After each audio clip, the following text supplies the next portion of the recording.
ඇත්තෙන්ම යම්කිසි ඉල්ලුමක් හලාල් සහතිකය සඳහා අපගේ ආයතනයට ආවනම් පළමුවෙන්ම අපි බලන්නේ එම නිෂ්පාදනයට හලාල් සහතිකයේ අවශ්‍යතාවයක් තියෙනවද නැද්ද කියන එක. සමහර අවස්ථාවල් වලදී පොදු ජනතාව බිත්තර උදාහරණයක් අපි මුහුණ දුන්න එක අවස්ථාවක් තමයි බිත්තරත් අරගෙන ඇවිල්ලා කියනවා මේකටත් හලාල් සර්ටිෆිකේට් දෙන්න කියලා. මේ වගේ නැචරල් දෙයකට හලාල් සර්ටිෆිකේට් වල අවශ්‍යතාවයක් නැහැ. පළතුරක් ගෙනල්ලා කියනවා හලාල් සර්ටිෆිකේට් එකක් දෙන්න කියලා. මේ නොදැනුවත්කම හින්දා. ඇත්තටම අපි පැහැදිලිවම කියන්න කැමති යම්කිසි process එකක් තියෙන අවස්ථාවක එතන සමහර වෙලාවල් වලදී හලාල් සර්ටිෆිකේෂන් එකේ අවස්ථාවක් එළඹෙනවා. උදාහරණයක් වශයෙන් යම්කිසි නිෂ්පාදනයක් කරන අවස්ථාවල් වලදී එහි අමුද්‍රව්‍යයන් භාවිතා කරන අවස්ථාවල් වලදී එම අමුද්‍රව්‍යයන් වල හලාල් සහතික දීමේ අවශ්‍යතාවය තියෙනවා මිස සෝභා ධර්මයේ තියෙන දේවල් වලට හලාල් සහතිකයේ අවස්ථාවක් නැහැ. ඒකින්ද අපිට ඉල්ලුමක් එන වෙලාවේ මේ සඳහා හලාල් සහතිකයක් අවශ්‍යද නැද්ද කියන එක එම හලාල් අංශයේ සිටින ඒ ඔෆිසර්ස්ලා ඒක තීරණය කරાવી. හලාල් කියලා කියන්නේ එක්තරා ප්‍රමිතියක් තමයි. නමුත් හලාල් වලින් කෙරෙන්නා වූ ආවරණය වෙන්නා වූ මේ ප්‍රමිති සහතිකය SLS මාර්ගයෙන් හෝ ISO මාර්ගයෙන් හෝ ආවරණය වෙන්නේ නැහැ. උදාහරණයක් වශයෙන් මීට පෙර උදාහරණයක් අපි මේක දීලා තියෙනවා. එක කේක් කෑල්ලක් ගත්තොත් මේ කේක් කෑල්ලේ ලාඩ් කියන ඌරු තෙල් පාවිච්චි කරලා තියෙනවද? නැත්නම් මේ කේක් නිෂ්පාදනය කිරීම සඳහා මේ වයින් පාවිච්චි කරලා තියෙනවද? දැන් මෙතනදී හලාල් කියලා කියන ප්‍රමිති සහතිකයේදී ඇත්තටම අපි මේ නිෂ්පාදනය සඳහා සර්ටිෆිකේට් එක දෙන්නේ නැහැ. ඒකෝත් ඉස්ලාමයේ තහනම් කරපු වයින් මේකේ තියෙනවා. ඌරු තෙල් මේකේ තියෙනවා. නමුත් SLS සහතිකය මේකට ලැබෙන්න පුළුවන්. ISO සහතිකය මේකට ලැබෙන්න පුළුවන්. ඒකින්ද SLS සහතිකය හා ISO සහතිකය මගින් ආවරණය වන්නා වූ විෂයක් නොවේ මේ හලාල් සහතිකයෙන් ආවරණය වන්නේ. එකෙන් ආවරණය වෙන විෂය වෙනස්. දැන් ඇති වෙලා තියෙන ප්‍රශ්නය මේ SLS ISO තියෙද්දී හලාල් කියලා තවත් ප්‍රමිති සහතිකයක් කොහොමද රජයේ අනුමැතිය නැතුව කරන්නේ කියන එක. මේ ලෝකයේ තියෙන රටවල් දිහා බලනකොට ලෝකයේ රටවල් දෙකක් නැත්නම් තුනක් තමයි රජයේ අනුග්‍රහය යටතේ හලාල් සහතිකය ඉටු කරන්නේ. උදාහරණයක් වශයෙන් සිංගප්පූරුව. මෙතන සිංගප්පූරුව ඒ වගේම තායිලන්තය බෞද්ධ රටක්. මේ රටවල් දෙකේම හලාල් සහතිකය නිකුත් කරන්නේත් ඒ රටේ ඉන්න ජම්මියතුල් උලමා කියන ඒ උලමා සභාව රජයේ අනුග්‍රහය යටතේ. සිංගප්පූරුව බැලුවා නම් අපි හිතන්න ඕනේ මෙතනදී හලාල් සහතිකය කියලා කියනකොට මේක ඉස්ලාමය හා සම්බන්ධ දෙයක් හින්දා මෙතන උලමාවරුන්ගේ මුස්ලිම් විද්වතුන්ගේ සම්බන්ධයක් කොහොමදත් තියේවි. සිංගප්පූරුව වගේ දියුණු රටක්. එහිදී ඇත්තටම හලාල් සහතිකය නිකුත් කරන්නේ මජ්ලිසු උගාමා සිංගප්පූ. ඒ කියන්නේ ජම්මියතුල් උලමා වගේ සිංගප්පූරුවේ ඉන්න උලමා සභාව තමයි මේ හලාල් සර්ටිෆිකේට් එක ඉෂුව කරන්නේ. හැබැයි රජයේ අනුග්‍රහයත් එක්ක. ලෝකයේ මේ වගේ රටවල් දෙක තුනක් තියෙනවා රජයේ අනුග්‍රහයත් එක්ක මේ හලාල් සහතිකය ඉටු කරන නැත්නම් හලාල් සහතිකය දෙන රටවල්. හැබැයි බොහෝමයක් 99ක් සවුත් ඇෆ්‍රිකා එහෙම නැත්නම් UK නැත්නම් ඇමරිකාවේ ඉෆංකා ඒ වගේම ඕස්ට්‍රේලියාවල යුරෝප් රටවල් වල මේ හැම රටකම රජයේ අනුග්‍රහය යටතේ මේ හලාල් සර්ටිෆිකේට් එක වෙන්නේ නැහැ. දැන් ලංකාවේ විතරක් මේක අලුත් ප්‍රශ්නයක් හැටියට අපි කල්පනා කරන්න අවශ්‍ය නැහැ. ඒකෝත් ලෝකයේ රටවල් දෙකයි රජයේ අනුග්‍රහය යටතේ හලාල් සහතිකය දෙන්නේ. හැබැයි ඒ රටවල් වලත් උලමා සභාවත් එක්ක එකට එකතු වෙලා තමයි රජය කරන්නේ. හැබැයි 99%ක් රටවල් වල මේ හලාල් සහතිකය දෙන්නේ ඒ රටවල් වල ඉන්න උලමා සභාව රජයේ අනුග්‍රහය නොමැතිව. ඒ කියන්නේ රජයට විරුද්ධව නෙමෙයි. ඇමරිකාව ඒ වගේම USA ඒ වගේම UK දිහා බැලුවා නම් ඒ රටවල් වල සහතික හතරටම රජයේ අනුමැතිය දීලා තියෙනවා. උදාහරණ වශයෙන් මුස්ලිම් වරුන් සඳහා හලාල් සහතිකය, යුදෙව් ජාතිකයන් සඳහා කෝෂ සහතිකය, වේගන් ධර්මයේ ඉන්න කට්ටියට වේගන් සහතිකය, වෙජිටේරියන් කට්ටියට වෙජිටේරියන් සහතිකය. මේක යුරෝපියන් රටවල් වල මේ සහතික හතරටම අනුමැතිය දීලා තියෙනවා. ඒ වගේම අපේ රටෙත් අපි දන්නවා ඉන්දියාවෙන් බඩුවක් ආවම ඒකේ වෙජිටේරියන් ඒ කොළ පාට ලකුණ තියෙනවා. ඒ වගේම අපි කල්පනා කරන්න ඕනේ ජාත්‍යන්තර මට්ටමින් බලනකොට බොහෝමයක් රටවල් මේ සර්ටිෆිකේට් ඉෂුව කිරීමට සහතික ඉටු කිරීමට අනුමැතිය දීලා තියෙන්නේ. රජයේ අනුග්‍රහයත් එක්ක කරන්න ඕනේද නැතිව කරන්න ඕනේද කියන එක ඒක පදනම් කරගෙන අපිට මේ හලාල් සහතික කිරීමට විරුද්ධව කටයුතු කරන එක වැරදි කියලා අපි කියන්න තැස්ති. මේ හලාල් සහතිකය දෙන්නේ ඒ රටවල් වල ඉන්න උලමා සභාව රජයේ අනුග්‍රහය නොමැතිව.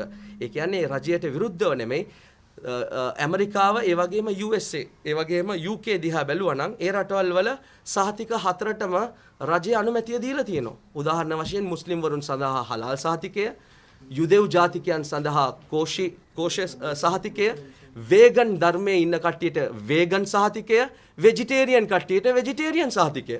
මේක යුරෝපියන් රටවල් වල මේ සහතික හතරටම අනුමැතිය දීලා තියෙනවා. ඒ වගේම අපේ රටෙත් අපි දන්නවා ඉන්දියාවෙන් බඩුවක් ආවම ඒකේ වෙජිටේරියන් ඒ කොළ පාට ලකුණ තියෙනවා. ඒ වගේම අපි කල්පනා කරන්න ඕනේ ජාත්‍යන්තර මට්ටමින් බලනකොට බොහෝමයක් රටවල් මේ සර්ටිෆිකේට් ඉෂුව කිරීමට සහතික ඉටු කිරීමට අනුමැතිය දීලා තියෙන්නේ. රජයේ අනුග්‍රහයත් එක්ක කරන්න ඕනේද නැතිව කරන්න ඕනේද කියන එක ඒක පදනම් කරගෙන අපිට මේ හලාල් සහතික කිරීමට විරුද්ධව කටයුතු කරන එක වැරදි කියලා අපි කියන්න තැස්ති. ඒ පිළිබඳව තමයි අපි දන්නේ දැන් කැබිනට් මණ්ඩලයෙන් එක කාරක සභාවක් මේ සඳහාම අපගේ ගෞරවනීය ජනාධිපතිතුමාණන් එක සභාවක් දාලා තියෙනවා. දැන් ඔවුන් සමග අපගේ සාකච්ඡා වාරයන් අපි ආරම්භ කරලා තියෙන්නේ. ඒ වගේ ඉල්ලුමක් තිබුණා නම් ඒ වගේ අපේ සාකච්ඡාවේ වට කිහිපයක් තිබේවි. මේ අවස්ථාවල් වල අපි විවෘත වෙලා ඉන්නේ රජයත් එක්ක මේ සාකච්ඡාවන් කරන්න. මම පොඩ්ඩක් ඇඩ් කරන්න කැමති 1924 ඉඳන් උලමා සභාව මේ රටේ තියෙනවා. ඉතින් අර මේ ගිය සුමාන යනකම් මේක කොටි වගේ පෙනුන්නේ නැහැ. ඉතින් පුදුමේ ඇවිල්ලා මේ ගිය සුමානින්ලා තමයි කොටි වගේ පේන එක.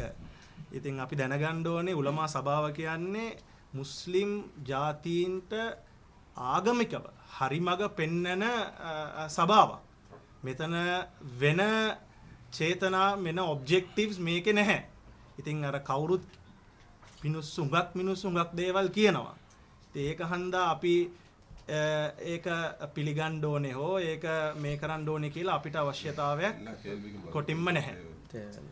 ලංකාවටම මුළු ලංකාවටම එක දෙයක් දැනගන්න එක උලමා සංගමයක් තමයි තියෙන්නේ. උලමා කියන්නේ qualified body එකක්. ඒ කියන්නේ මෙතන ඉන්නව උලමාවරුන් 3000ක්.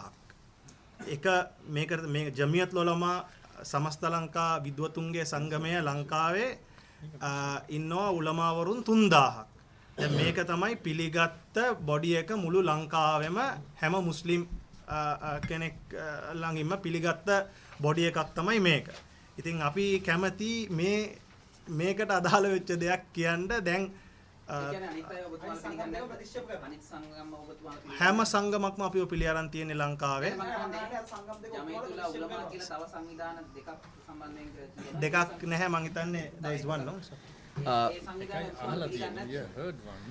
මෙතනද අපි පැහැදිලිව මම මේ ප්‍රශ්නය තවත් මම හිතන්නේ අපගේ සහෝදරයාගේ ප්‍රශ්නය මම නැවතත් මේ සභාවට කියන්නම්. මෙතන ඇති වෙලා තියෙන ප්‍රශ්නය අපගේ සමස්ත ලංකා ජම්මියතුල් උලමාව හලාල් සහතිකය නිකුත් කරන වේලාවේ මේ ලංකා ජම්මියතුල් උලමා කියලා තවත් සභාවක් මේකට විරුද්ධව කතා කරනවා කියලා. මෙතනදී මේ වගේ මාධ්‍ය නිවේදනයක අපගේ මුස්ලිම් සහෝදරයන්ට විරුද්ධව අපි කතා කරන්න සූදානම් නැහැ. නමුත් එකම එක දෙයක් කියන්නම්. ඇත්තටම මාධ්‍ය කියලා කියන වෙලාවේ මීඩියා කියලා කියන වෙලාවේ මේගොල්ලන්ට ප්‍රවෘත්ති අවශ්‍ය නම් හැම තැනකින්ම ගන්නවා. හැබැයි මේ ප්‍රවෘත්ති ගන්න වෙලාවේ පළමුවෙන්ම කල්පනා කරන්න ඕනේ අපි ප්‍රවෘත්ති ගන්නෙ කාගෙන්ද කියලා. සමස්ත ලංකා ජම්මියතුල් උලමා කියන අපගේ මේ සංගමය 1924 ඉඳන් ඉන්න සංගමයක්. අපි ඕගලන්ගෙන් අහන ප්‍රශ්නයක් තමයි මේ ලංකා ජම්මියතුල් උලමා කියලා කියන ඒ සංගමයෙන් ප්‍රවෘත්ති ගන්න ඉස්සල්ලා ඔවුන් පිළිබඳව හොයලා බලන එක ලොකු වගකීමක්. අපගේ ශක්තිය පිළිබඳව අපි පැවසුවා 1924 ඉඳන් ඉන්නවා උලමාවරු 3000ක් 4000ක් හා සම්බන්ධ එක සංගමයක් තමයි මේ සංගමය.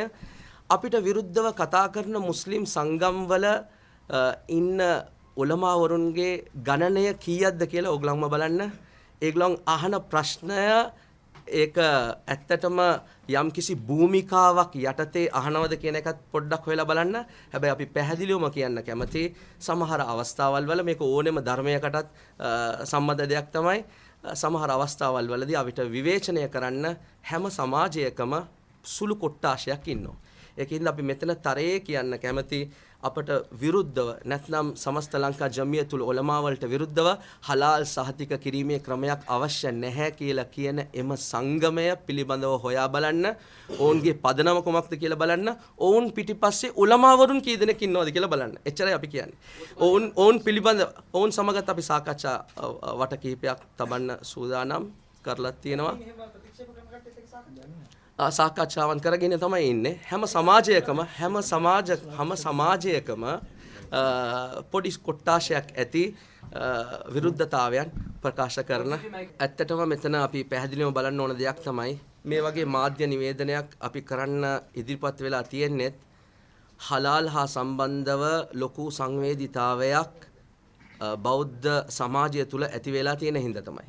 දැන් අද අපි අරන් තියෙන තීරණයත් ඇත්තෙන්ම මේ බෞද්ධ ජනතාවගේ සංවේදීතා තත්වය දිහා හොඳ හැටි කල්පනා කරලා ඒකෙන්ද අපිට හලාල් එහෙටම ලංකාවෙන් නැත්තටම නැති කරලා දාන්නත් බෑ. ඒ කිව්වොත් මුස්ලිම් වරුන්ගේ දෛනික වගකීමක් තමයි හලාල් අනුභව කිරීම.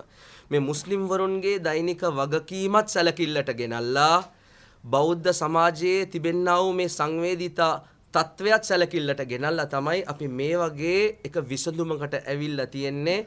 ඕකේ, එක කම්පැනියකට හලාල් සහතිකය සමගත් නිෂ්පාදන නිකුත් කරන්න පුළුවන්, හලාල් සහතිකය නැතුවත් නිෂ්පාදන නිකුත් කරන්න පුළුවන් කියලා. ඇත්තටම මේ බොදුබල සේනාව ඒ වගේ තත්වයක, ඒ කියන්නේ මාර්තු 31කට ඉස්සෙල්ලා මේ හලාල් අපි මේ ලංකාවෙන් නැති කරලා කියන තත්වයක් අපි ඒගොල්ලන්ගේ මෙන්ටැලිටි එකත් හොඳ හැටි. ඒකත් බෞද්ධ ජනතාව අතර ලොකු ප්‍රශ්නයක් මේ හලාල් කියලා කියන එක. හැබැයි ඒ හින්දා මුස්ලිම් වරුන්ගේ මේ දෛනික වගකීමක් වන හලාල් නැති කරලා දාන්න කාටවත් බෑ මේ ලංකාවේ. ඇයි ඒක වගකීමක්? මානව අයිතිවාසිකමක් තියෙනවා අපිට අපේ ආගම අනුගමනය කරන්න. මේ දෙකම සැලකිල්ලට ගෙනල්ලා තමයි අපි මේ වගේ එක විසඳුමකට ඇවිල්ලා තියෙන්නේ. ඒ බෞද්ධ ජනතාවගේ සහෝදරත්වය තවදුරටත් අපි තබා ගැනීම සඳහා තමයි. ලංකාවේ ජමියතුල් උලමා කියලා කියන සංගමය අවුරුදු 2000 දී පාර්ලිමේන්තු 50ක් යටතේ ඒක රෙජිස්ටර් වෙලා තියෙන්නේ. ජමියතුල් උලමාවට රජයෙන් අනුමැතිය දීලා තියෙනවා මුස්ලිම් වරුන්ගේ ව්‍යවහාරයන් වලට කටයුතු කරන්න. මේ හලාල් කියලා කියන එක මුස්ලිම් වරුන්ගේ ව්‍යවහාරයක්. පාර්ලිමේන්ට් ඇක්ට් නම්බර් 51 එකේ. ඒකෙන්ද රජයේ අපිට අනුමැතිය දීලා තියෙනවා ජමියතුල් උලමා වලට මුස්ලිම් වරුන්ගේ ව්‍යවහාරයන් හා සම්බන්ධ වැඩ කටයුතු කරන්න. ඇත්තෙන්ම මේ හලාල් කියලා කියන එකත් මුස්ලිම් වරුන් හා සම්බන්ධ දෙයක්. ඒ විතරක් නෙමෙයි, මේ සතියකට ඉස්සල්ලා අපගේ සභා නායක නිමල් ශ්‍රීපාල මැතිතුමාණන් පාර්ලිමේන්තුවේ පවා මෙම හලාල් සහතිකය දීමට ජමියතුල් උලමාවට අනුමැතිය තිබෙන බව ප්‍රසිද්ධියේ ප්‍රකාශ කරලා තියෙනවා. මේක පත්තරෙත් ආවා, නිවුස් වලත් ආවා. මේක පාර්ලිමේන්තුවේ කියපු දෙයක්. මේක අලුතෙන් අපි නැවතත් කියන්න අවශ්‍ය නැහැ. විපක්ෂ නායක රනිල් මැතිතුමාගේ එම චෝදනාවට පස්සේ තමයි පාර්ලිමේන්තුව මේ පිළිබඳව සාකච්ඡා වටයක් තබලා ඊළඟ දවසේ කියපු රනිල් මැතිතුමාගේ ඒ ප්‍රකාශය, ඔහුගේ ඒක ප්‍රකාශයක්. ඔහුගේ එම ප්‍රකාශයට පස්සේ තමයි ඊළඟ දවසේ පාර්ලිමේන්තුවේ ඒ හා සම්බන්ධව මීටින් එකක් තියලා තමයි සභානායක නිමල් මැතිතුමාණන් මේ ප්‍රකාශය කළේ. ඒ කියන්නේ රනිල් මැතිතුමාගේ එම ප්‍රකාශයට එක ප්‍රතිඵලයක් ලෙස, එක උත්තරයක් ලෙස තමයි මේක පාර්ලිමේන්තුවේ කියා සිටියේ. ඇත්තටම මේ ප්‍රශ්නේ මාස 4ක් තිස්සේ මම දන්නේ කොයි මාධ්‍යෙන් ආවද කියන එක. මාස 4ක් තිස්සේ මේ ප්‍රශ්නෙට අපි උත්තර දීගෙන තමයි ඉන්නේ. අපේ ෆී ස්ට්‍රක්චර් එක පිළිබඳව විනිවිදව පැහැදිලිවම අපි පත්‍රෙත් දාලා තිනවා. ඒ වගේම අපේ ෆී ස්ට්‍රක්චර් එක පිළිබඳව අපි ප්‍රෙස් කන්ෆරන්ස් එකකුත් තිබ්බා. ආයිත් මේ ප්‍රශ්නේම අහන එක. ප්‍රොඩක්ට්ස් 4000ක් තියෙනවා. එක ප්‍රොඩක්ට් එකකට 1,75,000ක් ගන්නවලු. ඇත්තටම මේක බේස්ලස් එක කතාවක්. අපගේ ෆී ස්ට්‍රක්චර් එක, ඒ කියන්නේ ගිණුම් ව්‍යුහය, ගාස්තු ව්‍යුහය පැහැදිලිවම විනිවිදව පැහැදිලිවම කිව්වා නම් NIB National Investigation Bureau එකටත් අපි දීලා තියෙන්නේ. මෙච්චර විනිවිදව අපි කටයුතු කරන වෙලාවේ ඒ වගේම අපේ අපහා සම්බන්ධ වෙලා තියෙන ආයතනයන් එක්ක බැසිල් රාජපක්ෂ මැතිතුමා කතා බහත් කරලා තියෙනවා. අපි අහන ප්‍රශ්නය, එක කම්පැනියක් හරි කවදා හරි කියලා තියෙනවද යම් කිසි මාධ්‍ය නිවේදනයක අපෙන් ලොකු මුදලක් අය කරනවා කියලා. සර්ටිෆිකේට් ගත්ත එක කම්පැනියක්වත් දැන් වෙනකන් විරුද්ධව කතා කරේ නැහැ. වෙන කොහෙදෝ ඉන්න කට්ටිය මේ ගැන කතා කරන එක ගැන අපි හුඟක් දුක් මුසුව ඉන්නේ. මේ පිළිබඳව මාස 4ක් තිස්සේ අපි කතා කරලත් තවමත් මේ මාධ්‍ය මේකට සපෝට් කරන්නේ කොහොමද කියන එක මට තේරෙන්නේ නැහැ. තවමත් මේ කතාව තියෙනවා 4000 වැඩි කිරීම 175000. මේ ගිණුම් ක්‍රමය වැරදි.